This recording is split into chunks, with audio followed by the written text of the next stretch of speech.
Tal como combinado ontem, voltamos hoje a estar consigo aqui na Rádio RCS e também pelo Facebook da rádio e também pelo Hope Channel. Em qualquer um destes canais você poderá estar connosco diariamente e estudar a Bíblia connosco. Nós vamos voltar outra vez a abrir a nossa Bíblia neste episódio para agora sermos conduzidos por Deus à primeira Epístola de Coríntios. Quero convidá-lo assim, se tiver a sua Bíblia por perto, a ler comigo 1 de Coríntios no capítulo 6, o versículo 11. Capítulo 6 de 1 de Coríntios, versículo 11, diz assim: E é o que alguns têm sido, mas haveis sido lavados, mas haveis sido santificados, mas haveis sido justificados, tudo isto em nome do Senhor Jesus e pelo Espírito do nosso Deus. Esta é a primeira passagem que eu queria ler, mas queria ir também a Hebreus. Na Epístola aos Hebreus, no último capítulo, no capítulo 12, capítulo 13, nós iremos ler o versículo 12, que diz assim, Hebreus 13, 12 diz: E por isso também Jesus, para santificar o povo pelo seu próprio sangue, padeceu fora da porta. Pedro, será que a santificação é um processo, diria que depende de nós, exclusivamente de nós, de todo o nosso esforço ou não? Esta é uma pergunta muito importante e, felizmente, tem uma resposta clara na Bíblia. E é um assunto, aliás, da resposta clara a esta pergunta depende muito do que pode ser a nossa experiência cristã. É por isso que estamos a falar aqui de um assunto que eu, pessoalmente, considero que está mesmo no cerne do que é a vivência cristã e uma experiência, e uma relação profunda com Deus.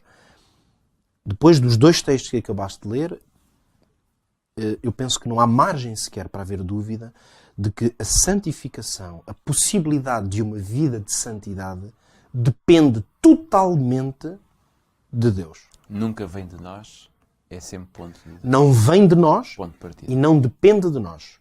Repara que a pergunta, tu fizeste a pergunta da maneira certa, não é? Nós estamos aqui, neste momento, o propósito não é debater se nós temos algum papel. Claro. Seguramente que temos. Não há nada que aconteça na vida de uma pessoa que ela não tenha um papel a desempenhar nele. Se participamos, temos de ter um papel. Temos uma participação nele. A pergunta que tu fizeste é se depende de nós. É diferente se nós temos participação. Claro.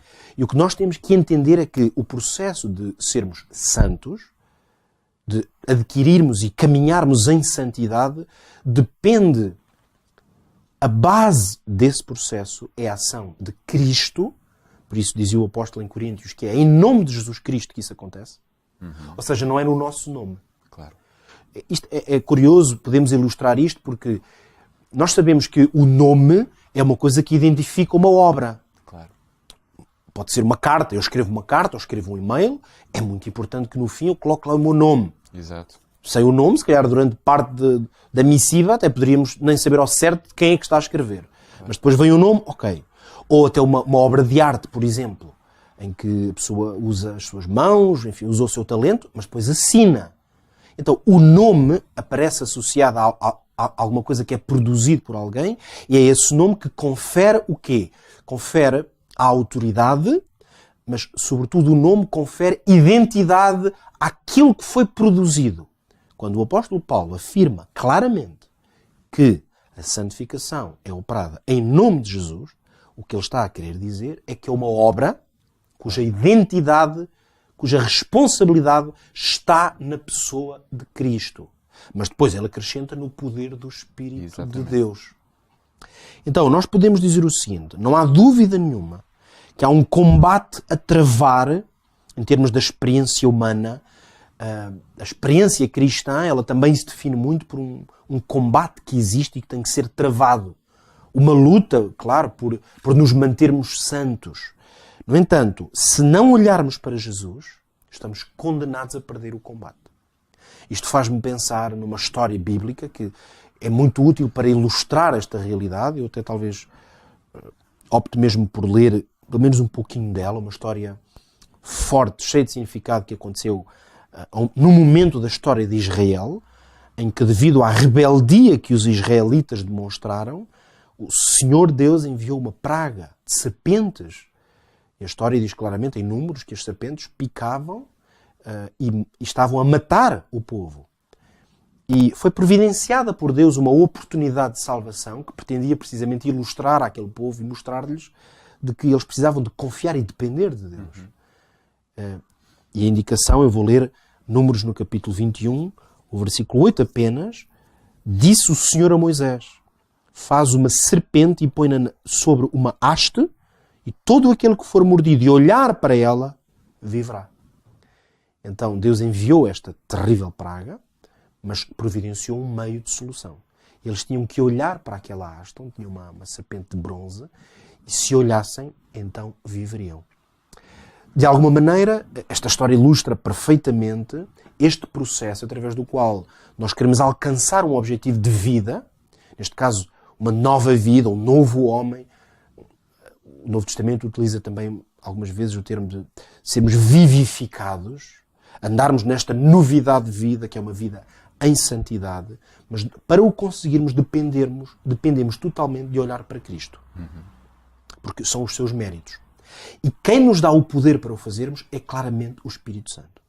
Por isso, os dois cooperam nesta obra de santificação. O Espírito Santo, porque ele próprio é santo e está a operar em nós. Já temos visto aqui muita daquela que é a obra do Espírito, que agindo na nossa vida vai nos dando consciência, vai nos alertando, vai nos convencendo, vai nos lembrando.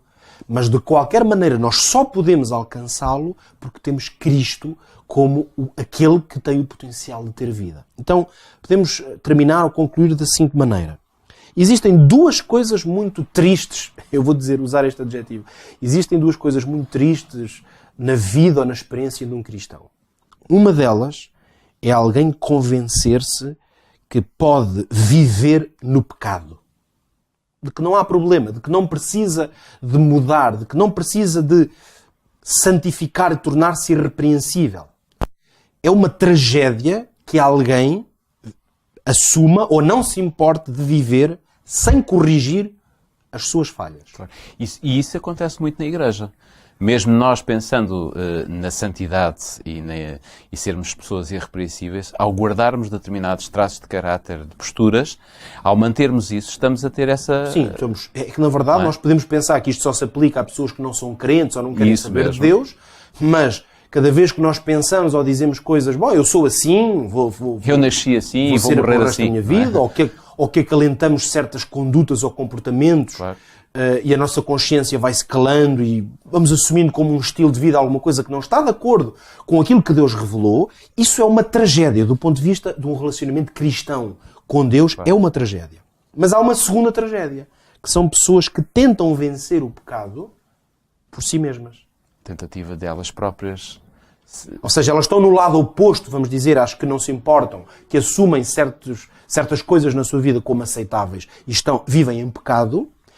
No outro extremo, e nós costumamos dizer em português para... que os extremos tocam-se, é como se fossem, no fundo, correspondem à mesma realidade, claro. Que são aqueles que acham que pelos seus próprios esforços vão conseguir. Então permite-me dizer o seguinte, num ou noutro caso, estas duas pessoas, vamos dizer assim, estão sem Cristo. Está tão sem Cristo, aquela que não percebe que Cristo foi irrepreensível e que pede santidade, como está sem Cristo, aquela que vai fazer um esforço enorme e não assenta em Cristo, não olha para Cristo para o conseguir. E viver sem Cristo é a prova de que o Espírito Santo não está em nós. Porque Jesus Cristo disse claramente que quando o Espírito viesse sobre a sua igreja, ela ia voltar os olhos das pessoas para Cristo. Claro. Ia lembrar-lhes daquilo que ele fez, daquilo que ele disse, daquilo que ele é. Portanto, quando alguém está num ponto ou no outro, no fundo, não está a ser guiado pelo Espírito. E como tu disseste há pouco, é uma tragédia. É uma tragédia. Não ser guiado pelo Espírito. Para alguém que se diz crente e cristão, é uma tragédia. Porque é uma bênção maravilhosa que está a passar ao lado. Claro. Você não precisa de viver esta tragédia, você não precisa de viver longe de Cristo. Como dizíamos hoje, coloque os seus olhos em Jesus, procure ser semelhante a Cristo. Não importa as suas falhas, Ele tem o objetivo, o projeto de limar, de burilar a sua vida para que você consiga ultrapassar essas deficiências, essas lutas, essas limitações. Basta para isso nós percebermos que para sermos santos É Deus que nos tem que dar esse estatuto, é Ele que coloca em nós todas as ferramentas necessárias para alcançarmos com sucesso este patamar. Quanto a nós, já sabe, amanhã estaremos de volta neste mesmo horário para continuarmos a permitir que a Bíblia fale. Até lá, tenha um ótimo dia com Jesus.